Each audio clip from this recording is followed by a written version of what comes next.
So 2025 has kicked off with the first couple of launches this year by Mercedes-Benz India. We have the electric G-Class and we have the EQS 450 SUV. And talking to me about Mercedes' plans and even the year gone by, I have Santosh Iyer, the MD and CEO of Mercedes-Benz Thanks India. for joining us. Happy New Year. Yeah, Happy New Year, Santosh. But I think it's been a very happy 2024 for you. Let's talk about the year gone by. Record sales, just shy of 20,000 units, 19,500 odd, record sales at all. I mean, wanted to get your thoughts on it. One is, of course, you're way ahead of the competition. You've kept the lead. Overall industry volume from a luxury market has crossed 50,000. Yeah. It's taken a long time to do that. I mean, if you look at it in the overall scheme of things, looking at a 4 million plus market, luxury, are you happy with the rate of growth it's been? I mean, other countries have a lot more. I mean, with a smaller market. So let me split this into two ways. First, let me, the 24 results, if you see, it has to be seen in a context where, of course, there is a phenomenal number, phenomenal growth, but this growth also you should look at the TV segment. The top end segment for Mercedes-Benz has grown by 30%.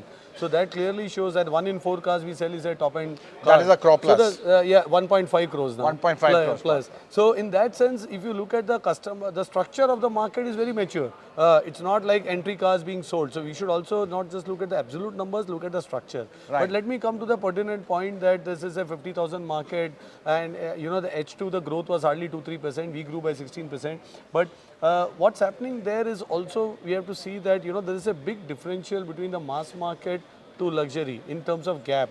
So where the mass market cars end, I am all talking about not the sub 4 meter, but the normal SUV. Let's take any normal 4 meter plus SUV. They are in that corridor of 15-20 lakhs, and if you now look at our cars, they will be around 55-60 lakhs and on-road pricing. So the 3 to 4 times delta, the customer doesn't want to pay and shift because they don't see value. I think the Indian OEMs have done a great job to try to bring a lot of value. Indianize it, bring a lot of value in the car and offer it at a very different price point. And that becomes also the shift to luxury becomes a bit more distance compared to any other Western markets where the taxation is 10 to 12%. So you don't need to see that shift and jump happening. What can be the solution? Can we now bring some cars and localize? But I think that's not Mercedes-Benz. We have been very clear on that we will only offer loaded cars. We will not strip down a car. We will also not take away the core value like safety and many other things. So in that sense, the price points won't change. And if that won't change, the growth will be in that sense muted. So for us also, the growth in entry was almost flat. We grew by 22% in core and 30% in top end. Right.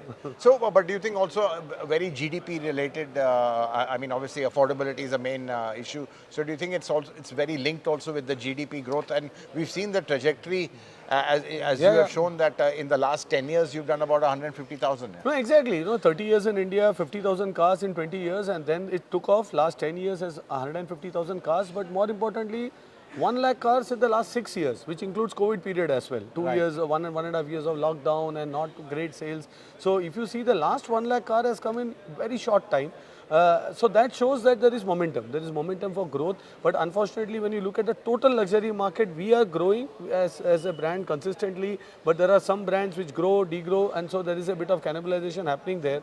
So the structure of the market is becoming better. Average selling prices are going up significantly. I think that's also important. So it's a profitable growth story when you look at the luxury car. And we should not be going now on this number trajectory because then one starts to do crazy things, either decontent the car or try to bring a different price point or discount, which again loses residual value. So it's better we stay away. Therefore, our entry segment growth for us has been flat last year. Right. And just sticking on the structure of the market, I mean, what do you think is required for a sudden takeoff point for kind of exponential growth?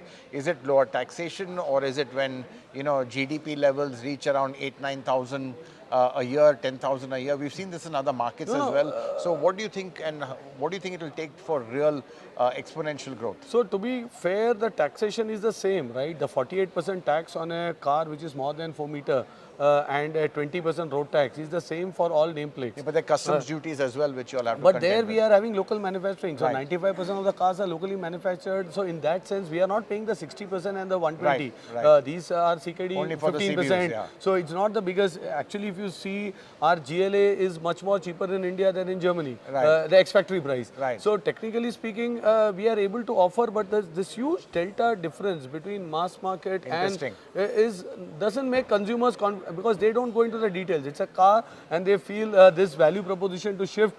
So therefore the growth is coming more in core and top end and not in entry. And Right. till the time you don't participate in a different manner, you cannot think of an exponential growth. Of course, with GDP growing, we have already seen this exponential growth for us. We have actually grown 1 lakh in last 6 years, 1 lakh cars in last 6 years. That's straight because the GDP has almost doubled by 1.8 times from per capita, GDP per capita $1,400 odd dollars to 2,700. Right. I think that's a very clear, Metric. linkage, metrics to say, but it won't be a hockey stick. Right, right. Got it. So that's very interesting. Just to end up, what you're saying is in that space of, let's say, the 20 to 40 lakh or 25 to 40 lakh segment, there's absolutely nothing right now. Yeah, and that is exactly. yeah, so Even people from there don't want to make. It would be easier for them to make the step up into luxury than from a 25 lakh car to a 50 lakh car. Yeah, almost today even our A class is 50 lakhs on road. Right. The GLA is 60 lakhs almost on road, say 58 to 60 lakhs. So, and then if I look at the mass market brands at 15 lakhs on road, 18, 20 lakhs top end variant, then it's 3 times delta. Right. Which in other markets, if you compare, because there the cars are not made for the market. So those cars are all almost, say, they are cheaper to us by 50%. Right. So it's not, I think there's a lot of localization and a value engineering done in the mass market segment, Right. which a consumer is not able to see and Right. they find immense value, and that explains the big, but these cars cannot be exported Correct. as easily. Absolutely. They're And not global for cars. us, we are a, A global company. and also presence is in more developed markets, Right. where, Right. they will not accept any compromise. Right. And just talking about 2024, just share with us out of this, what's been the main drivers of growth? Obviously, the E-Class came much later in the year, and you had a run-out phase. So clearly, E-Class may not have contributed a lot to the growth in 2024. So what contributed, and going forward, E-Class really the backbone and bread and butter of your, probably one of the best sellers. So 2025 then looking good with the E-Class having a full year of sale. No, for sure. I think products drive the business. So E-Class, the EV, the EQS SUV and the EQS Maybach also in the last section, I think it was great in terms of the way we actually planned 5 months of sale, got sold out in 3 months, and now we don't have car for next 4 months. So I think the products have played a role, but more importantly, I can also give a lot of credit to the direct to consumer model. Right. The price maintenance has given a lot of confidence to customers because they don't need to haggle. The residual values are protected, and there's a discount war. We have stayed away. Of course, we have offers and year-end offers, but it's transparent. It's on the online. It's there, and I think that gives a lot of confidence. Because you don't know if you buy any other car whether it loses value in the coming months. At least they can be a bit more confident with Mercedes-Benz. So this actually has been a real game changer. It's 3 years now. Right. We have done more than 50,000 cars in direct-to-consumer model. Right. It's unbelievable. The way it has been accepted, much cleaner. So this is, I think, emerging to be one key pillar also of our success story. Right. And let's talk about EVs. Electric G-Class 580, obviously you got over here. Firstly, the price, 3 crores, not bad. I think on-road might be cheaper than the ICE version of the G-Class. So clearly price parity is already there, at least in this segment. No, the clear thing is we are passing the benefit to the customer. Right. End of the day, the GST on that car, or if you buy a combustion engine car, 48% on 3 crores is 1.5 crores. It's Right. priced at 4.5, and on-road becomes 5 because of the, here we are passing that. So therefore, we are very fair. The benefit is passed to the consumer. Now the question is, also some quarters say, why luxury, why it should not be the case. But these cars will be driven by celebrities, cricketers, Bollywood. This drives electric transformation. And the mass people want to feel confident that yes, these guys are driving, I should also drive an electric. And I mean, tailpipe emissions doesn't make a difference whether it's coming out of Absolutely right. Any car. a two-wheeler or It is as harmful as any other. Absolutely right. Exactly. So, but again, just to understand, on your electric strategy right now, clearly you're expanding the, let's say, portfolio. What do you see your penetration by the end of the decade in terms of BEVs? for the total? Do you think it's going to be around 10, 15%? So not even by see the mistake we did is first we put certain timeline 2-3 years back globally as well as Right. in India we said we go with a targeted approach. Then we soon realized that the deciding factor is the consumer to start with. Yeah, you We have to should get ready them to hooked. adopt. Yeah. Then we have the government because we have seen penetration ranging from 3 to 10% in the same state, same product portfolio, just because road tax changes and everything changes there. And then of course we as OEMs. If you see, almost you have been covering 24. The start of 24, it was EV. Then it became EV versus hybrid. End of the year, it's almost now EVs are a given because all major OEMs are launching a car on their portfolio. Right. So now the narrative that why EV is almost not there. It's only which EV. Right. And then also inquiries. Earlier we never used to get leads on EVs, to be very honest. We had combustion engine cars. We used to tell a customer, this portfolio. They used to test drive, some of them convert.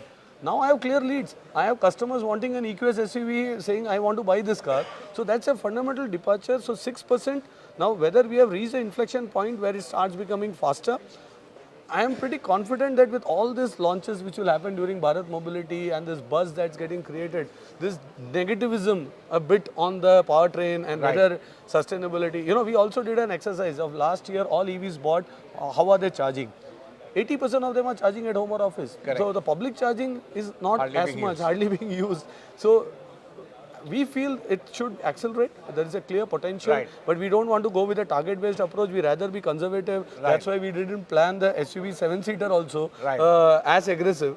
And these cars also we planned 90 cars. It's sold out now, and end of the year we get the next level of cars. But yes, it gives a lot of confidence, and we feel we are closer to the inflection point. Right. And so what you're saying is even the mass market launches, which you have a lot of 2025, that's going to have a rub-on effect onto To a EV transformation. For yeah. sure, it's a vice versa symbiotic Right. thing. Our launches, like these cars now doing G-turn and getting customers saying, wow, this EV can do.